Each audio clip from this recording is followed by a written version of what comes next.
नमस्कार, news India देख रहे हैं आप। मैं हूं आपके साथ नीतू गुप्ता। यूपी नगर निकाय चुनाव के पहले चरण के बाद दूसरे चरण के चुनाव की तैयारियां तेज हो चुकी हैं। चुनावी मैदान में उतरे सभी उम्मीदवार लगातार जनसंपर्क में जुट गए हैं, जनता से अपने पक्ष में मतदान की अपील कर रहे हैं। उत्तर प्रदेश के मुख्यमंत्री योगी आदित्यनाथ समेत कई दलों के दिग्गज लगातार अपने प्रत्याशियों के पक्ष में जनसभाएं कर रहे हैं। यूपी निकाय चुनाव के दूसरे चरण के लिए मतदान 11 मई को होने हैं और नतीजे 13 मई को आएंगे। नगर निकाय चुनाव के बाद सीधे लोकसभा के चुनाव हैं। ऐसे में इन चुनावों को 2024 का सेमीफाइनल माना जा रहा है। ये देखना दिलचस्प हो गया है कि नगर निकाय चुनाव में कौन सी पार्टी जनता का विश्वास जीतने में कामयाब होती है, कौन सी जनाधार पाने में विफल रहती है। लखनऊ से इस वक्त सहयोगी विवेक तिवारी जुड़ गए हैं इसी खबर पर आगे की जानकारी के लिए। विवेक, लखनऊ में चुनावी माहौल क्या है?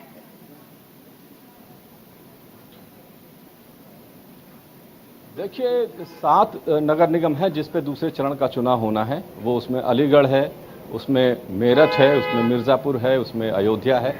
इस तरह के 9 मंडलों में ये चुनाव होने हैं 11 तारीख को, जिसके लिए कल चुनाव प्रचार समाप्त हो जाएगा। तो 24 घंटे का वक्त और प्रचार करने के लिए है। जो दूसरा चरण है वो अपोजिशन के नज़रिए से बेहद अहम है, क्योंकि जो 7 सीटें हैं नगर निगम की, उनमें से पिछली बार 2 सीटों पर बहुजन समाज पार्टी जीती थी, अलीगढ़ और मेरठ की।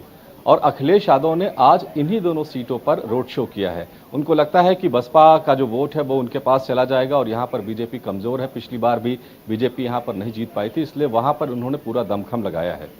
तीसरी एक महत्वपूर्ण सीट शाहजहांपुर की है। शाहजहांपुर में पहली बार नगर निगम के चुनाव होंगे 2017 से अब तक। 2017 में वहां पर नगर पालिका अध्यक्ष का चुनाव हुआ था और वहां पर बीते 3 नगर पालिका अध्यक्ष वो समाजवादी पार्टी के हैं। इस बार भी समाजवादी पार्टी वहां पर दमदारी से लड़ रही है, लेकिन उनकी जो पहले घोषित प्रत्याशी थी वो आखिरी समय में बीजेपी में शामिल हो गए और बीजेपी ने उन्हीं को अपना प्रत्याशी बना दिया है। तो शाहजहांपुर में पहली बार वोट पड़ेंगे, वहां पर समाजवादी पार्टी की ताकत ठीक ठाक है। तो वो भी देखना पड़ेगा कि क्या समाजवादी पार्टी अपनी पुरानी सीट को बचा पाती है या नहीं। इस लिहाज से अगर हम देखें तो जो विपक्ष है, खासतौर से समाजवादी पार्टी और बीएसपी, उसके लिए दूसरा चरण सबसे महत्वपूर्ण होगा। बीजेपी की कोशिश है कि जो बीएसपी की जीती हुई सीटें थी उनको भी वो अपने कब्जे में कर ले, सातों की सातों सीटें वो जीत जाए, इस बात की कोशिश बीजेपी की तरफ से की जा रही है। तो इस लिहाज से देखें तो दूसरा चरण बेहद अहम है। ऐसे में अगर हम बात करें पोलिंग बूथ पर वहां के इंतजाम को लेकर, क्योंकि इससे पहले का जो चुनाव हुआ उसमें वोट परसेंटेज में गिरावट देखने को मिली, जो खामियां देखी गई पहले चरण में, उन खामियों को कितना दूर करने की कोशिश की जा रही है इस दूसरे चरण के लिए? देखिए, जो मेजर खामी पहले राउंड में देखी गई वो थी वोटर लिस्ट में बहुत सारे लोगों के नाम नहीं थे। खास तौर पर अगर हम देखें तो जो केंद्रीय चुनाव आयोग है, जो विधानसभा चुनाव और लोकसभा के चुनाव कराता है, उसमें तो वो सारे नाम थे। लेकिन जब नगर पालिका के चुनाव हुए, नगर निगम के चुनाव हुए, तो वो सारे वोटर, बहुत से ऐसे वोटर थे जो विधायक और लोकसभा सांसद सदस्य को चुन करके भेजते थे, वो नगर पालिका और नगर निगम में अपने वोट नहीं दे पाए थे। ऐसे बहुत सारी संख्या थी। लखनऊ में ही अकेले यहाँ पर 25-26 लाख के मतदाता हैं और 3 लाख वोटर ऐसे थे जो नहीं दे पाए थे अपना वोट। ये केवल लखनऊ का आंकड़ा मैं आपको बता रहा हूँ। इसके लिए थोड़ा तकनीकी रीजन है। जो केंद्रीय चुनाव आयोग होता है वो लोकसभा और विधानसभा के चुनाव कराता है और ये जो चुनाव स्थानीय निकाय के होते हैं वो राज्य निर्वाचन आयोग करवाता है। दोनों की वोटर लिस्ट अलग अलग होती है और जो केंद्रीय चुनाव आयोग है वो बहुत प्रोफेशनल तरीके से वोटर लिस्ट को तैयार कराते हैं। उसमें बहुत सारे लोग लगते हैं, घर घर जाते हैं, पूछते हैं कि आपका वोट है तो आपका नाम लिस्ट में है कि नहीं है। ये सारी कवायद कहीं ना कहीं राज्य निर्वाचन आयोग नहीं कर पाया, जिसकी वजह से बहुत से ऐसे मतदाता थे जो अपना वोट नगर निगम में पहली चरण। फिलहाल आप नजर बनाए रखिएगा, इस बार दूसरे चरण का चुनाव किस तरह की जो तैयारियां हैं उसका असर देखने को मिलेगा। फिलहाल बहुत शुक्रिया इस जानकारी के लिए। यूपी के पूर्व मुख्यमंत्री और सपा के राष्ट्रीय अध्यक्ष अखिलेश यादव अलीगढ़ में मेयर प्रत्याशी जमीर उल्लाह खान और नगर पंचायत पालिका के समर्थन में रोड शो करने पहुंचे। अखिलेश यादव ने रोड शो से विपक्षियों को दमदार संदेश दिया। इसके साथ ही रोड शो में समाजवादी पार्टी ने पैदल और वाहन से मुलायम सिंह यादव अमर रहे और अखिलेश यादव जिंदाबाद के नारे लगाए गए।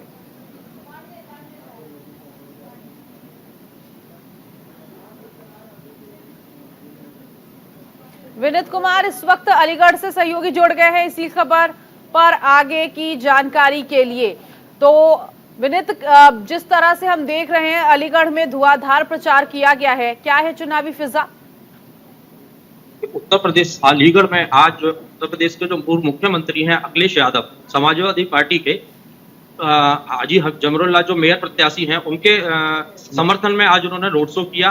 रोड शो करीब लगभग 1 किलोमीटर का था। उसके बाद में उन्होंने मीडिया जगत से बात करते हुए योगी सरकार पर हमला बोला।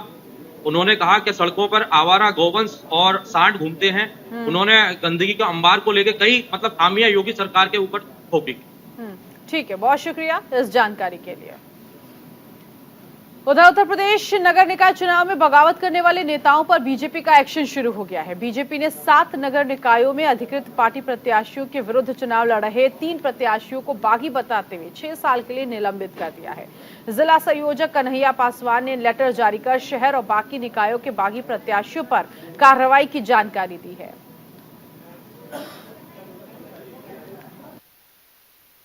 भारतीय जनता पार्टी के जो हमारे जिले के पदाधिकारी हैं वो पार्टी प्रत्याशियों के खिलाफ दूसरे प्रत्याशियों के पक्ष में मतदान करने को अपील कर रहे हैं, जिससे 12 शिकायत आने के बाद प्रदेश और क्षेत्र के निर्देश पर ऐसे हम 3 अपने जिला पदाधिकारियों को आज 6 वर्ष के लिए नियमित कर रहा हूं, जिसमें एक हमारे चंद्रभान पहलवान जी प्रांतीय परिषद सदस्य हैं और दूसरे हमारे रामशरण मौर्य जी जो पिछड़ा मोर्चा के जिले के अध्यक्ष हैं, तीसरे हमारे ओम प्रकाश यादव जी जो जिले के कोषाध्यक्ष हैं। इन तीनों लोगों को आज हम पार्टी से 6 वर्ष के लिए निलंबित कर रहे हैं।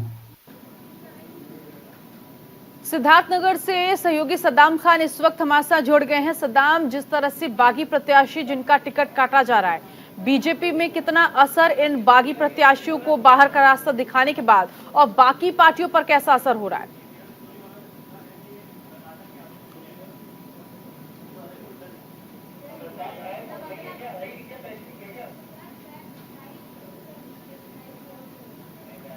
सद्दाम, आपको मेरी आवाज मिल रही है? फिलहाल सहयोगी से संपर्क नहीं हो पा रहा, लेकिन देखिए जो चुनावी समीकरण है पिछले, उसके मुकाबले इस बार का समीकरण कैसे बैठता हुआ नजर आएगा, ये भी देखने वाली बात होगी, क्योंकि इस बार बीजेपी ने बड़ी संख्या में बागियों को बाहर का रास्ता दिखाया और बीजेपी ने कहा है कि जो भी पार्टी के खिलाफ बगावत करेगा बीजेपी उसे बाहर का रास्ता दिखा देगी। और इस बार नए प्रत्याशियों को भी जिम्मेदारी दी गई अलग अलग जिलों में। ये हमने देखा इससे पहले जो पहले चरण का जब चुनाव हुआ था तो उस वक्त भी किस तरह से एक लंबी लिस्ट तैयार की गई थी जिन्होंने पार्टी के खिलाफ बोला था। उन बागी नेताओं का, उन बागी पार्षदों का टिकट काट दिया गया और अब ऐसे में एक बार फिर से बीजेपी जो है दूसरे चरण की तैयारियों में जुटी हुई है और 11 मई को दूसरे चरण का चुनाव होना है। लेकिन उससे पहले जो दल बदल का खेल है वो भी लगातार जारी है। कई ऐसे पार्षद जिन्होंने अपनी पार्टी को छोड़कर बगावती तेवर अख्तियार करके दूसरी पार्टी का दामन थामा है। सद्दाम इस वक्त हमारे साथ सहयोगी एक बार फिर से जुड़ गए हैं। सद्दाम, बीजेपी की लंबी लिस्ट जारी हुई है, इससे पहले जो बागी पार्षद रहे हैं, नेता रहे हैं, उनको लेकर बाहर का रास्ता दिखाया गया, नए पार्षदों को जिम्मेदारी दी गई है चुनाव में। ऐसे में बीजेपी पर किस तरह का असर और जो दल बदल का खेल है उसका कैसा चुनावी असर होता हुआ दिख रहा है? बिल्कुल नीतू, देखिए आपको बता दूं कि सिद्धार्थनगर जिले के 2 नगर पालिका और 9 नगर पंचायतों पर चुनाव हो रहा है। इसमें सबसे बड़ी बात यह है कि सिद्धार्थनगर जिले में चाहे सपा, बसपा, भाजपा, कांग्रेस, इनके जो नेता हैं वो लगातार दल बदल रहे हैं। साथ ही साथ पार्टी में जो लोग टिकट के लिए आवेदन किए थे उनको टिकट नहीं मिला, वो पार्टी के खिलाफ बागी तेवर अपनाए हुए हैं। ऐसे में लगातार जो बीजेपी है बागी नेताओं पर सख्त रवैया अपना रही है। अभी 2 दिन पहले ही पार्टी के 13 नेताओं को पार्टी से निलंबित किया गया था और आज 6 लोगों को, आज माफ करिएगा, आज पार्टी से 3 लोगों को निलंबित किया गया है 6 साल के लिए। कहीं ना कहीं देखिए सिद्धार्थनगर जिले में जो समीकरण की बात करें, भाजपा ने तो देखा जाए तो लगभग अपने सारे विरोधियों को खत्म कर दिया, लेकिन कहीं सबसे बड़ी बात यह, कहीं इस चुनाव में जो भाजपा के बागी नेता हैं चुनाव लड़ रहे हैं, कहीं ये उनका खेला ना बिगाड़ दे। तो ऐसे में देखने वाली बात ये होगी कि भाजपा इस बार इस निकाय चुनाव में जो बागी नेता हैं उनको साइडलाइन दिखा के चुनाव में कितना असर डाल पाती है और 11 सीटों में से कितने सीटों पर कब्जा जमा पाती है। ठीक है, बहुत शुक्रिया इस जानकारी के लिए।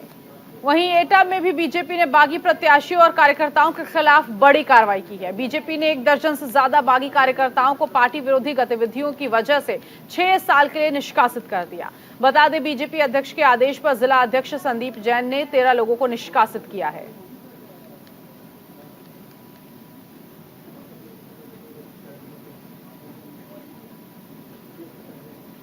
तो 6 साल तक पार्टी के लिए ये निष्कासित पार्टी विरोधी गतिविधियों में शामिल होने की वजह से बीजेपी ने एक्शन लिया है और ये एक्शन सिर्फ एक जिले में नहीं, सभी जिलों में लिया गया है। योगेश यादव इस वक्त एटा से सहयोगी हमारे साथ जुड़ गए हैं। योगेश, एटा की बात करें तो यहां पर चुनावी फिजा क्या कह रही है?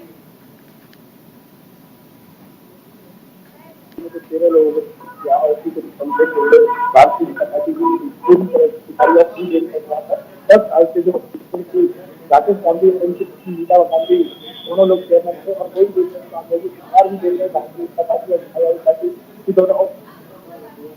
ठीक है,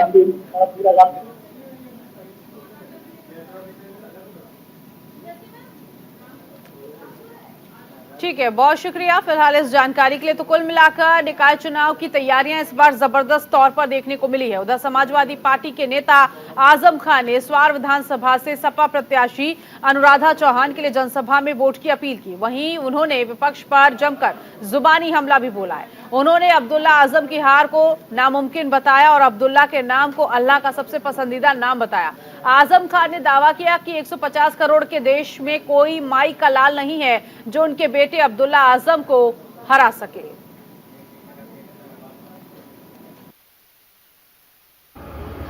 छीन ली 2 बार तुम्हारे विधायक की मेंबरशिप, इसलिए कि अभी कोई माई का लाल 150 करोड़ के हिंदुस्तान में अब्दुल्ला को इसलिए नहीं हरा सकता कि अल्लाह का सबसे पसंदीदा नाम है।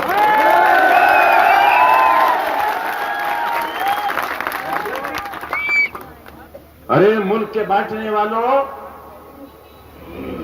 रिश्तों को बांटने वालों, क्या पार्लियामेंट हमने हारी है? वाह वाह बहादुरों, वाह क्या मर्दानगी है। अरे ये जूते में लगा हुआ थूक चाटा है तुमने और दूसरे पैर का थूक जूते का चाटा जब विधायकी जीती है तुमने। और रामपुर से सहयोगी वासिक खान इस वक्त हमारे साथ जुड़ गए हैं। वासिक, अगर आजम खान की बात की जाए तो कॉन्फिडेंस काफी हाई नजर आ रहा है इस बार भी चुनाव में, लेकिन रामपुर में क्या तैयारियां चुनाव को लेकर?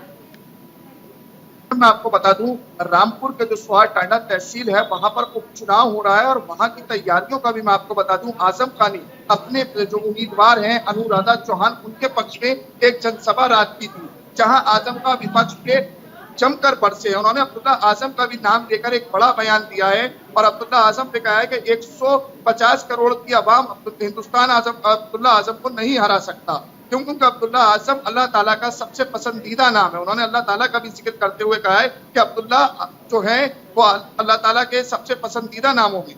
वहीं आजम खान जो अपने पुलों से नजर आते हैं, जो विपक्ष पे बरसते हैं, वहीं उन्होंने पुलिस को भी घेरे में रखा है और उन्होंने कहा है कि वो पुलिस जो अपना तमंचा लहराती हुई नजर आई थी वोटिंग वाले दिन, वोटरों के पीछे भागती हुई। ठीक है, बहुत शुक्रिया वासिक इस जानकारी के लिए। तो रामपुर में भी जबरदस्त चुनौती है तमाम पार्टियों के लिए। उधर कांग्रेस का गढ़ रहे अमेठी की अगर बात करें तो यहां पर निकाय चुनाव में बीजेपी के उम्मीदवारों के पक्ष में प्रचार के लिए केंद्रीय मंत्री स्मृति ईरानी चुनावी दौरे पर हैं। यहां स्मृति ईरानी ने नगर निकाय प्रत्याशियों के समर्थन में रोड शो और जनसभा की और बीजेपी के प्रदेश अध्यक्ष भूपेंद्र चौधरी भी मौजूद रहे।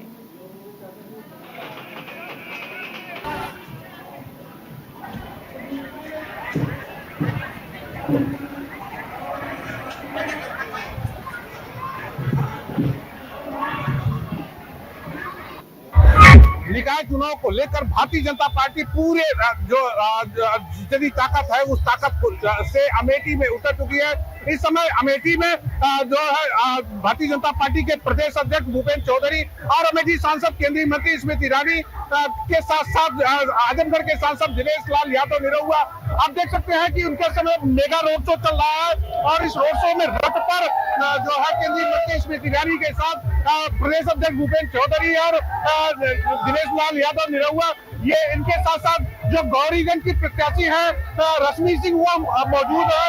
कहीं ना कहीं जो है उनके समर्थन में मेगा रोड शो निकाला जा रहा है। ऐसे में जो अन्य पार्टियां हैं इस तरह का रोड शो देखने के बाद कहीं ना कहीं उनके हौसले पस्त हो गए और भारतीय जनता पार्टी का जो है कि चारों सीटें जीतेंगे, कहीं ना कहीं इस रोड शो से जो है उनमें जो उत्साह देखने को मिल रहा है कहीं ना कहीं वो कामयाब हो गए, क्योंकि और जो पार्टियां हैं वो पार्टियां जो है उन पार्टियों के शीर्ष नेता अमेठी में नहीं दिखाई पड़ती है, लेकिन भारतीय जनता पार्टी के कार्यकर्ताओं का काफी उत्साह देखने को मिल रहा है।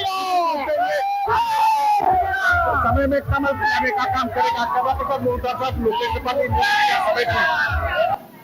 और अमेठी से सहयोगी लोकेश त्रिपाठी इस वक्त मेरे साथ सीधे तौर पर जुड़ गए हैं। लोकेश, कांग्रेस का गढ़ मानी जाने वाली अमेठी सीट कितनी चुनौती है कांग्रेस के लिए, क्योंकि बीजेपी की तैयारी तो हम देख रहे हैं, समाजवादी पार्टी भी जबरदस्त तैयार नजर आ रही है, लेकिन कांग्रेस के लिए कितनी बड़ी चुनौती? जी नहीं, तो आपको बता दें कि निश्चित रूप से ये कांग्रेस का गढ़ जरूर कहा जाता था, लेकिन उस गढ़ में जब 2019 में केंद्रीय मंत्री स्मृति ईरानी ने यहाँ पर गेंद मारी, तब से लगातार जो है कहीं ना कहीं कांग्रेस पार्टी के जो नेता थे राहुल गांधी या गांधी परिवार का जो गढ़ था, उन गांधी परिवार ने यहाँ से दूरी बना ली और वो दूरी अभी तक कायम है। इस निकाय चुनाव में कांग्रेस प्रत्याशी ने अपने पार्टी से प्रत्याशी तो उतार दिए, लेकिन उनके पक्ष में कोई भी जो ऐसा नेता नहीं आया जो है स्टार प्रचारक की श्रेणी में हो।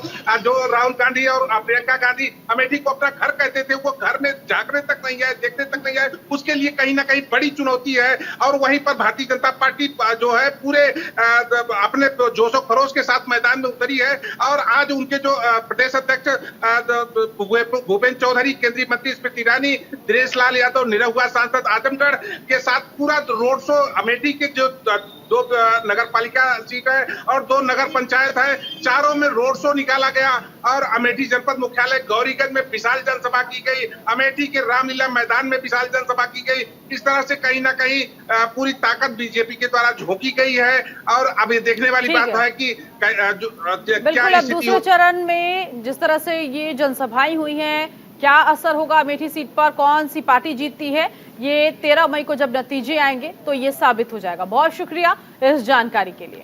उधर यूपी निकाय चुनाव में लोगों से वोट मांगने के लिए और उन्हें लुभाने के लिए लोग नए नए वादों के साथ नए नए अंदाज में पहुंच रहे हैं। बुलंदशहर से बीजेपी प्रत्याशी के समर्थन में वोट मांगने के लिए सदर विधायक ई रिक्शा चलाकर लोगों के घर पहुंचे और वोट की अपील की।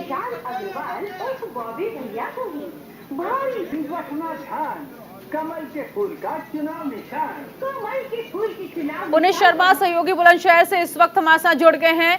पुनीत, बुलंदशहर की बात करें तो क्या तैयारियां और कितना कड़ा मुकाबला सभी पार्टियों के लिए? जिस तरीके से देखने में आ रहा है कि बीजेपी ने इस नगर निकाय चुनाव को जिस फॉर्मेट में तैयार किया है, ऐसा लगता है जैसे कि मानो विधानसभा या लोकसभा का चुनाव हो रहा हो, क्योंकि जिस तरीके से मुख्यमंत्री अभी कुछ दिन पहले यहाँ पे सभा करके चुके हैं, उसके बाद में डिप्टी सीएम का आने का प्रोग्राम था, वो किसी तकनीकी कारणवश को कैंसिल करना पड़ा। लेकिन जिस तरीके से तमाम मंत्रियों की और सांसदों की या विधायकों की एक फहरिस्त है, एक लंबी लिस्ट है, जिन्होंने एक एक निकाय पे जाके पूरी तरीके से इसमें अपनी पूरी ताकत झोंक रखी है बीजेपी ने। इसमें कोई दो राय नहीं है कि ये 2024 का एक सेमीफाइनल के तौर पर देखा जा रहा है। ठीक है, बहुत शुक्रिया इस जानकारी के लिए। आगे बढ़ेंगे। फर्रुखाबाद में दूसरे चरण में यूपी निकाय चुनाव के लिए मतदान होने हैं। ऐसे में नगर पालिका क्षेत्र के वार्ड नंबर 5 के लिए लोगों ने चुनाव का बहिष्कार करने का फैसला किया। लोगों ने आरोप लगाया कि किसी भी पार्टी ने उनके यहाँ काम नहीं किया और उन लोगों ने पूर्व चेयरमैन से लेकर आला अधिकारियों तक अपनी समस्याएं बताई, लेकिन किसी ने भी कोई कार्रवाई नहीं की। इसके साथ ही कई महिलाएं बैनर लेकर भी खड़ी नजर आई, जिस पर लिखा था बिजली पानी रोड नहीं, किसी प्रत्याशी को वोट नहीं। समस्या हमारी है, ना हमारे यहाँ खंबे लगे हैं, ना रोड है और बिजली की बार बार काट दी जाती है। हम लोगों की रोड दी नहीं जा रही, बार बार एप्लीकेशन लगाते हैं। उससे पहले भी हमारे पूर्वज लगा चुके हैं, मम्मी लोग एप्लीकेशन लगाई, बस आते हैं और चले जाते हैं, देख देख के। सड़क कोई नहीं देता है। चुनाव का बहिष्कार कर रहे हैं इसलिए कि हमारे यहाँ बिजली पानी और रोड कोई है नहीं, ना खम्भे लगे हैं, इतने 100 मीटर केबल डालने हैं, केबल कभी कट जाती, पानी भर जाता है, बच्चों को बिजली करंट लगता है, स्कूल जाने में दिक्कत है, ना कोई हमारे यहाँ पानी है, रोड तो नहीं, पुराने एप्लीकेशन कई बार लगाए हैं, लेखपाल आएगा नाप जोख करके और बस बड़े आदमी पैसा वाली बात है, जेब में पैसा रख देते हैं चले जाते हैं। और इसी के साथ इस बुलेटिन में अभी के लिए बस इतना ही। नमस्कार।